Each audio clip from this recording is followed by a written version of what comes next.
everybody, welcome back to another episode in Project C.A.R. So today we are going to be working on the rear window mechanisms. We're going to be taking it apart, cleaning it, and then probably I'm going to end the episode there because I'll have to wait for the rubbers to arrive that need replacing. So I've already done the right hand side because I wasn't sure how to do it, and I did record it, but I think if I do it again you'll have a far better quality episode. So first off, the tools we're going to need is a 10mm wrench, socket, we'll probably use both, a couple of flat screwdrivers. We need some cloth to protect the glass from all the sharp edges, and then I've grabbed a can of WD-40 to loosen up any rusty parts in case that's required. So first off, we're going to be removing this cover panel here that normally holds the trim in place, and as well as the top rubbers for the glass to seal nicely.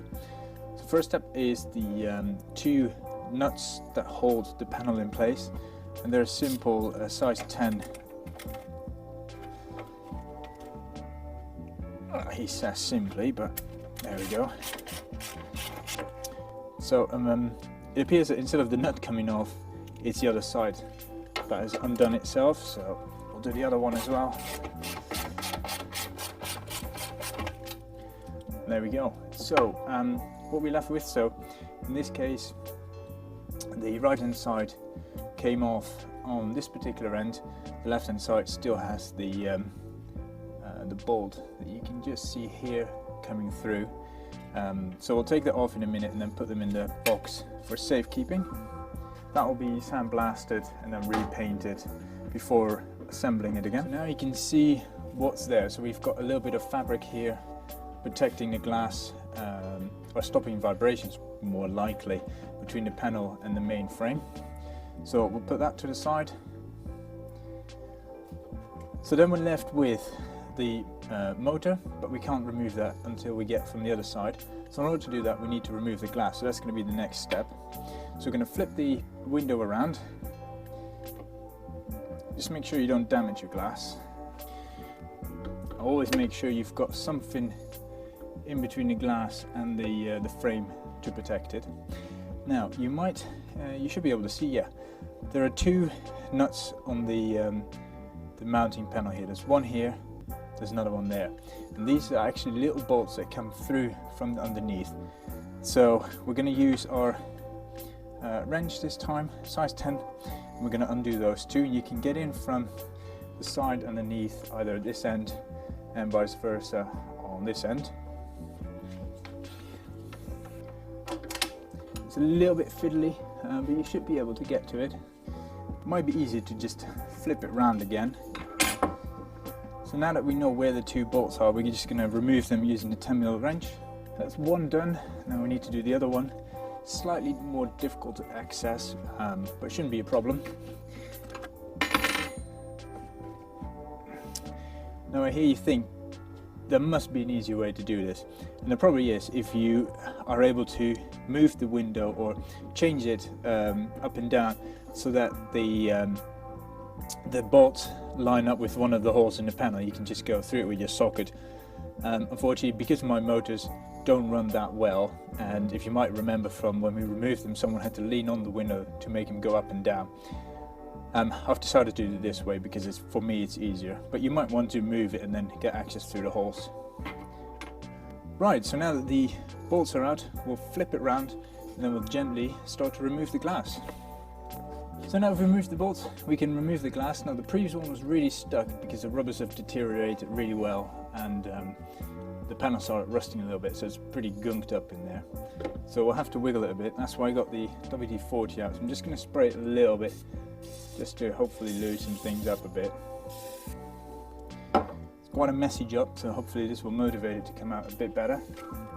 I'm also going to remove the chrome strip here at the end, and this is the sealant strip that sits between the front door window and the rear window.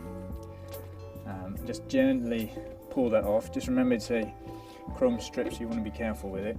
As you can see, my rubbers are stuck quite well.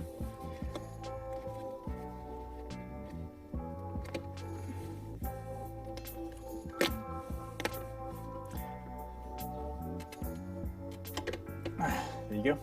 So that's the chrome strip, still nicely in one piece. And the rubbers, which will be replaced because they are torn already anyway. Put that to the side as well. So hopefully this has worked in a bit, so we're just gonna try and pull off. Just make sure you've got something on the edge at the bottom here to make sure it doesn't scratch your window, and we'll hopefully get a bit of movement in here. That's why we've got the screwdrivers, so we can hopefully motivate the glass to come out a bit.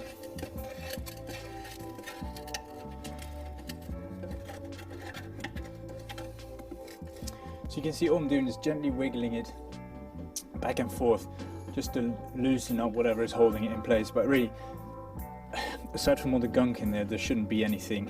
It's just the two bolts, so we'll just keep moving it back and forth, make sure you don't scratch it on the framework, and then it should come out in a few moments.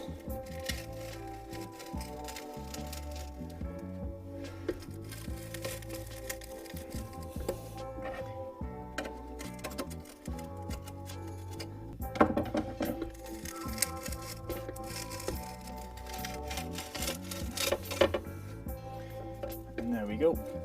That's it, almost out. Okay, so the glass is now free. I'm just going to gently pull it out. And this is why it's so difficult for them to be removed. Look at all the rust on there. And so yeah, I might have to do some serious restoration work inside the frame. But yeah, windows out, so we can take that off, give it a good clean, and then put it away for safekeeping. So now that the glass is removed, we can remove this cover panel. These are another 3 10mm bolts on here. That removes this panel, which then gives you access to the warm wheel that's moving the window up and down through the motor. But it also allows you to take the motor off. So that's what we're going to do next. Now if you're unsure of how to remember which ones go where, either mark them, or if you can see here, it's got a little washer already attached to the top of the bolt, so they're easily identifiable. There's only 3 of them in the whole window frame, so you should be able to put them back in the motor cover. Last one.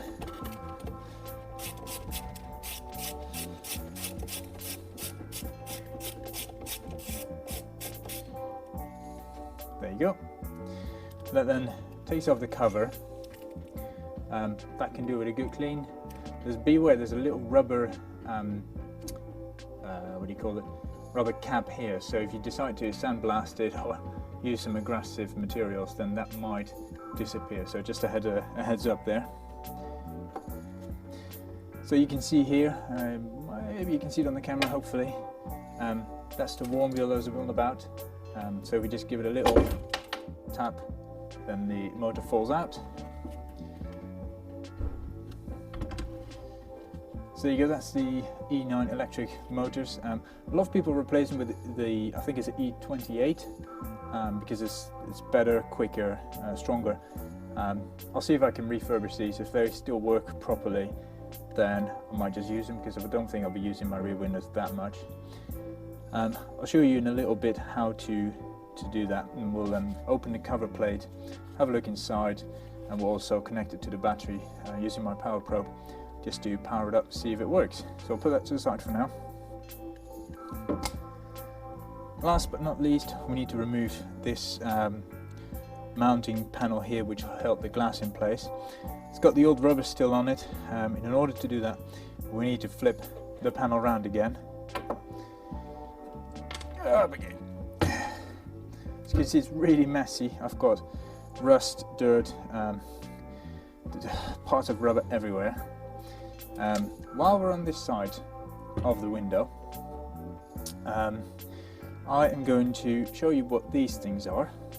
So if you ever want to adjust your window either to go higher or lower, it's not closing properly, that's where these 2 units come in. So these are the 2 stops. This one here is the lower stop, that one is the higher stop, and you can just adjust them. Again, 10mm wrench, and adjust them as necessary. For now I'm going to leave them, so what I will do before taking this section apart is I'm going to measure them up and take a photo of them so I know exactly where they were. This is one of the bolts that fell out that holds the window in place, so we'll put that in the box as well. And there should be another one on the table here somewhere. There it is. So again, 2 of these that hold your window in place.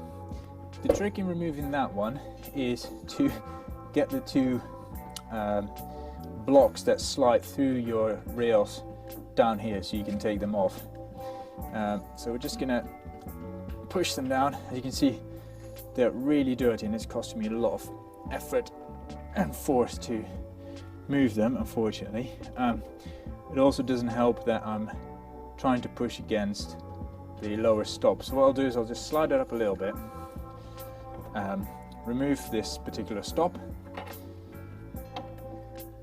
So I sprayed on a little bit of WD-40 to hopefully loosen up a bit. Normally I would not recommend this because I know I'm not using the thread that's all the way up here. I'm going to use some proper grippers and hopefully undo it, he says. So these are the top and bottom stops. Just a simple bit of thread with a rubber at the top. So I'll put that to the side. What I'm going to do is I'm just going to put the nut back in the position where it was, so I know how far it sticks out. Put it to the side. Now we can push, hopefully.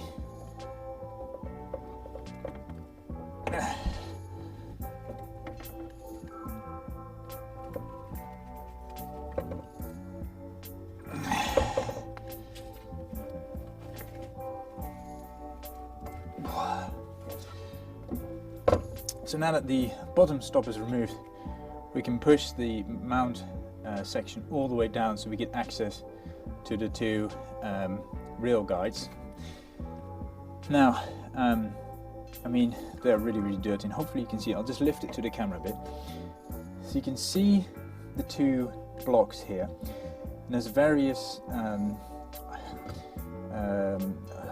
can't remember the name for them now, but these rings that you open up and they hold it in place. So I've got the tools for them, and you'll need both the one that opens it and the one that closes it, because there's 2 underneath each other that do the opposite function. So first we need the one that opens things up. Just going to clean it quickly.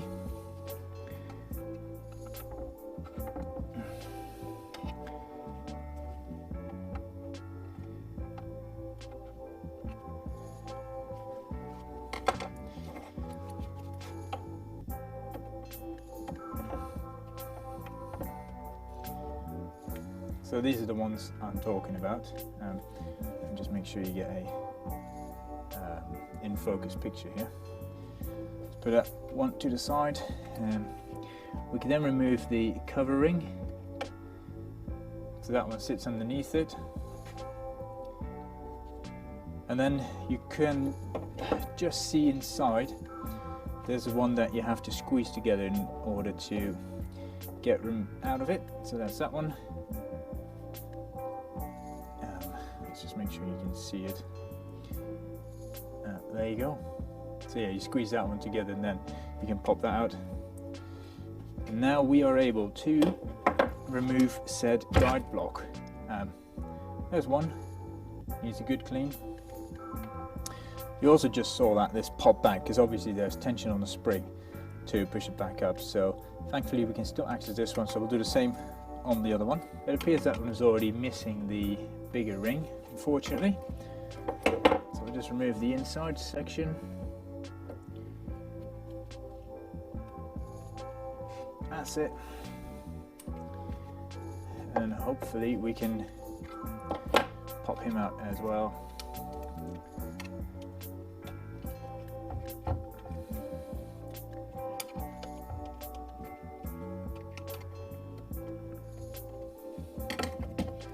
Grab the bigger screwdriver for that.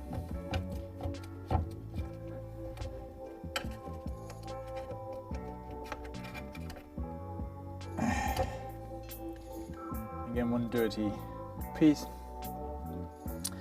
Now what we can do is we can flip it around again. Ow, ow, ow.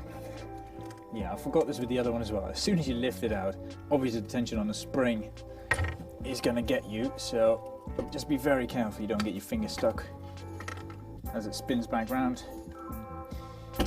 Now last but not least, you can see it's still attached to the arm, and that is with a little,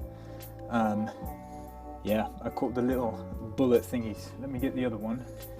So that's attached with a little, yeah, a bullet type mount. So you just put a screwdriver underneath it and pop it off.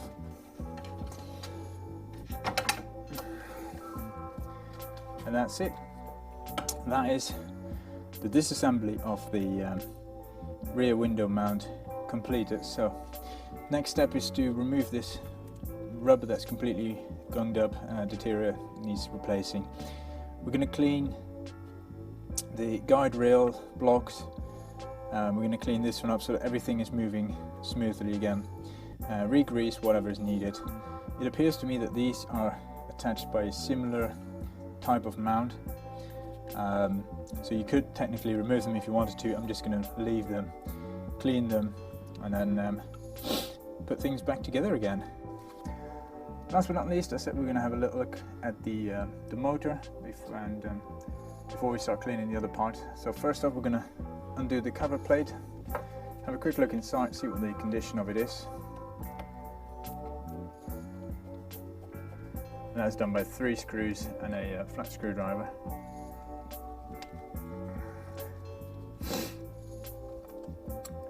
I'm only removing 2 and just undo the third one enough so that we can just rotate it.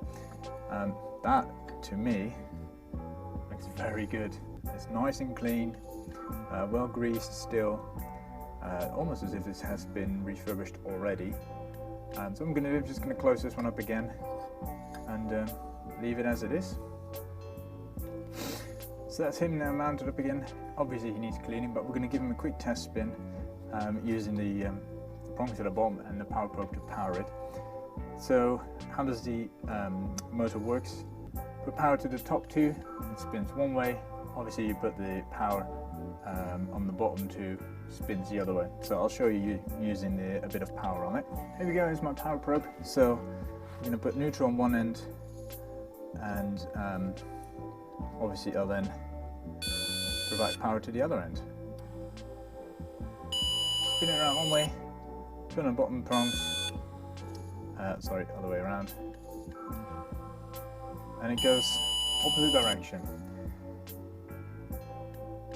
So yeah, that one works. Like I said, we're just going to clean it up, and then we'll have to order the rubbers we need, and then we'll come to reassembly at a later date.